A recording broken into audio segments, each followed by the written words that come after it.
사람은 생각하거나 말할 때 끊임없이 비유를 사용한다. 사람들은 종종 사면초가에 빠졌다고 한다. 어둠 속에서 헤매고 있다고 느끼거나 물에 빠져 허우적대고 있다고도 생각한다. 도전에 부딪혔을 때 성공의 사다리를 오르고 있다고 생각하지 않고 물에 빠져 허우적거리고 있다고 생각한다면 더 많은 스트레스를 받게 된다. 어려움에 부딪혔을 때 추락이라 생각하지 말고 항해라고 생각하면 상당히 다르게 느껴지지 않을까? 시간이 쏜살 같다고 생각하지 않고 느릿느릿 기어간다라고 생각하면 시간에 대한 인식과 경험이 달라지지 않을까? 물론 그렇다. 기본적인 학습 방법 중 하나가 바로 비유를 이용하는 것이다. 마음속으로 새로운 연상을 하고 새로운 의미를 창조하는 과정이 바로 학습이기 때문에 비유는 학습에 가장 적합하다 할 수 있다. 비유를 통한다면 우리는 보다 쉽게 명확하게 이해를 할 수 있게 된다. 우리가 하는 모든 일은 자신이 처한 감정 상태를 기반으로 하고 있다. 그리고 감정 상태는 우리의 신체 생리에 의해 결정되며 마음속에서 사물을 표현하는 방법에 의해 결정된다. 나는 이미 여러 해 동안 나도 모르는 사이에 사람들의 비유를 바꿔 행동과 감정이 변하도록 도운 적이 있었다. 다만 내가 한 일은 비유와 관련된 사실이라는 것을 깨닫지 못했을 뿐이다.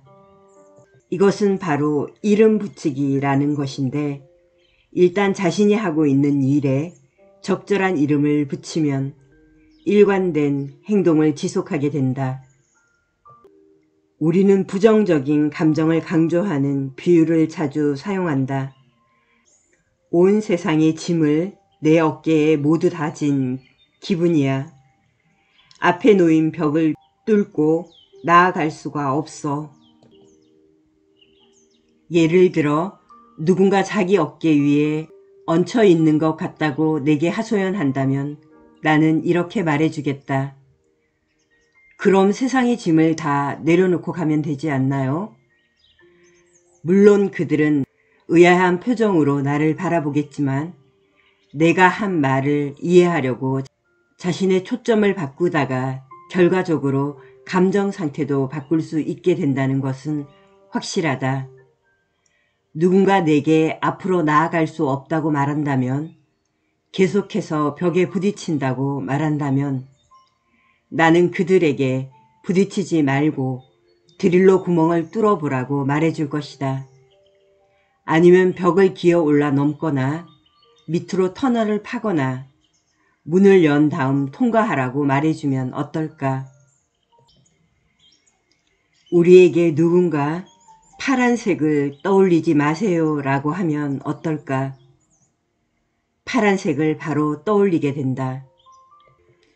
우리가 이렇게 아무렇지 않게 일상적으로 내뱉는 비유의 표현은 무의식적으로 우리의 마음에 그와 상응하는 이미지를 만들게 된다. 단순하기 짝이 없는 이야기이지만 사람들이 얼마나 빨리 그 말에 반응하는지도 놀라울 정도다. 사물을 표현하는 순간 감정도 바뀌게 된다. 누군가 밧줄 끝에 대롱대롱 매달린 기분이야 라고 말한다면 나는 이렇게 말해주겠다. 그럼 줄을 옆으로 치우고 오면 되잖아. 사람들은 어떤 상황에 부닥치면 진퇴양난에 처한 것 같다 라고 말하곤 한다. 하지만 결코 진퇴양난에 처한 것이 아니다. 약간 좌절하고 명확한 답을 얻지 못할 수는 있지만 결코 진퇴양난은 아니다. 진퇴양난으로 바라보는 순간 실제로 진퇴양난의 감정을 느끼게 된다. 우리는 사용하는 비유에 대해 아주 신중해야 한다. 주위 사람들이 우리에게 제공하는 비유에 대해서도 좀 더 신중해져야 한다. 어둠 속에 있다고 느낀다면 불을 켜면 된다. 혼란의 바다에서 익사하고 있는 듯이 느껴지면 해변으로 걸어나와 이해의 섬에서 휴식을 취하면 된다. 내가 하는 말이 유치하게 들릴 수도 있다. 하지만 자신을 무기력하게 만드는 비유를 무의식 중에 계속해서 택하는 것이야말로 정말 유치한 행동이 아닐까. 문제를 회피하려고 쓰는 비유뿐만 아니라 자신에게 활력을 주기 위해 사용하는 비유까지도 자기가 사용하는 비유는 전적으로 자기가 책임져야 한다. 자신과 주변에게 사용하는 비유에 민감해지면 변경하기가 아주 쉽다. 이게 정말 내가 의도한 것인가? 이게 정말로 올바른 비유일까? 아니면 잘못된 비유일까? 하고 자신에게 물어보는 것만으로도 충분하다. 어떠어떠한 기분이 든다. 뭐 같다라는 단어가 비유를 사용하는 촉매제가 되기도 한다. 활력을 불어일으키는 건설적인 질문을 하라. 이렇게 말이다. 더 좋은 비유가 있지 않을까? 이것을 생각할 때 훨씬 활력을 주는 비유가 있다면 무엇일까? 이 비유 말고는 다른 것은 없을까? 예를 들어 삶의 의미가 무엇이냐고 물으면, 또는 삶을 뭐라고 빗대어 표현할 수 있냐고 물으면 삶은 계속되는 전투와 같다거나 삶은 전쟁이다 라고 대답할 수도 있다. 이런 비유를 택하게 되면 비유에 동반된 일련의 신념도 같이 시작된다. 우리는 비유의 내부에 깔린 무의식적인 신념을 토대로 행동하기 시작한다.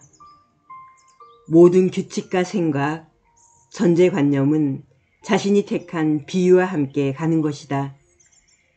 삶이 전쟁이라고 믿게 되면 삶에 대한 전제관념은 어떤 의미를 지닐까? 아마 이런 대답이 나올 것이다. 삶은 고된 것일 뿐 결국엔 죽음으로 결말을 맺는다. 또는 이런 대답이 나올 수도 있다. 삶은 잔인한 동족 상잔이다. 삶 자체가 전투와 같아서 아마 나는 계속 상처 입게 될 것이다. 이러한 생각은 사람, 가능성, 일, 노력, 삶 자체에 대한 무의식적인 신념의 걸림돌이 된다. 이러한 비유는 어떻게 생각하고 어떻게 느끼고 무엇을 해야 할지 결정하는 데 영향을 끼치게 된다. 사람마다 서로 다른 보편적 비유를 갖고 있다. 예를 들어 도널드 트럼프는 그는 자주 자신의 삶을 시험이라고 말하는 부분이 눈에 띄었다. 시험이란 1등부터 꼴찌까지 순서가 정해져 있다.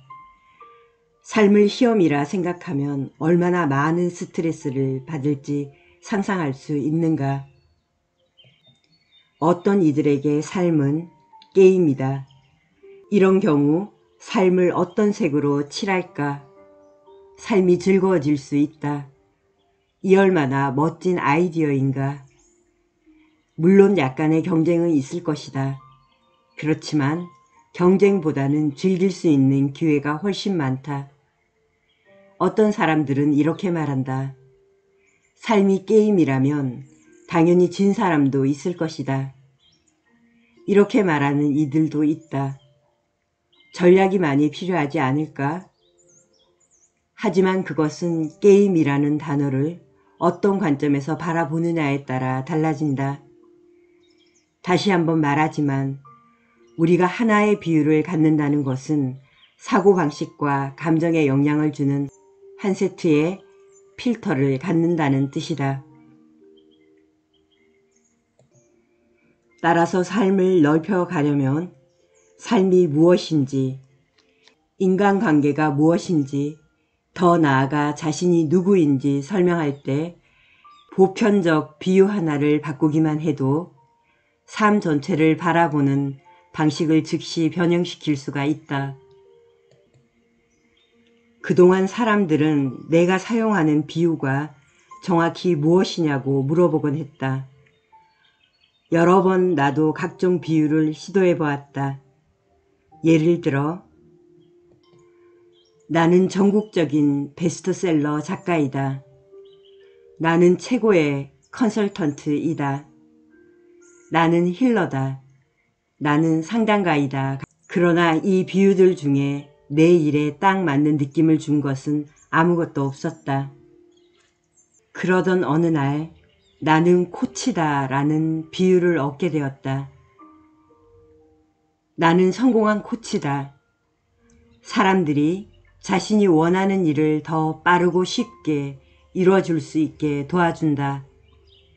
대기업 CEO와 임원들, 대학원생, 가정주부, 노숙자, 심지어 미 합중국 대통령에 이르기까지 모든 사람들에겐 코치가 필요하다. 이 비유를 선택하자마자 나는 곧 나 자신에 대한 감정을 느끼는 방식도 바뀌게 되었다. 스트레스가 줄어들고 더 편안해졌다. 사람들과 더 가까워졌다. 완벽하거나 더 나을 필요가 전혀 없었다. 삶이 더 재미있어졌다. 사람들에 대한 영향력 역시 몇 배나 더 커졌다.